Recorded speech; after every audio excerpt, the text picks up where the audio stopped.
Je souffre toujours des conséquences de l'excision. J'ai perdu beaucoup de poids et j'ai beaucoup souffert.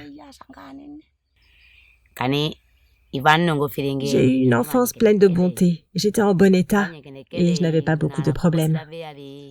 Mes premiers problèmes sont venus avec l'excision. L'année à laquelle j'ai été excisée, c'est celle où j'ai commencé à avoir des problèmes dans mon corps. Maintenant, je souffre énormément dans mon corps et je ne suis pas en bonne santé. Je suis constamment malade.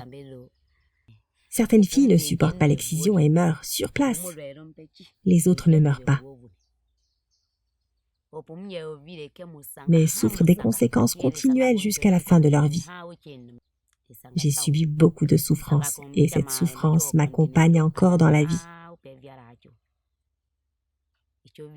Dans mon état actuel, quand je dois accoucher, je souffre énormément et mon enfant ne survit qu'1 ou 2 jours avant de mourir. Tout cela fait partie des conséquences de l'excision. L'excision provoque beaucoup de souffrance pour la femme.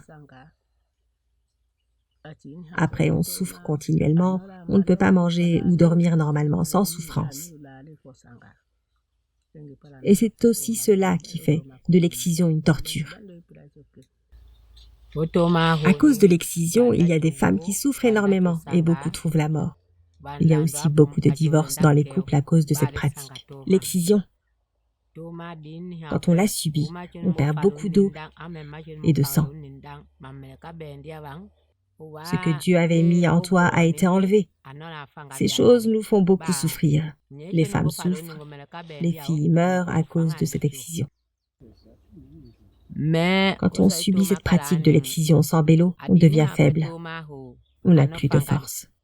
Moi, Dieu m'a beaucoup aidée et je remercie le Seigneur parce que je ne suis pas passée par l'excision. J'ai vu que ce qu'on nous a enseigné sur l'excision est vrai.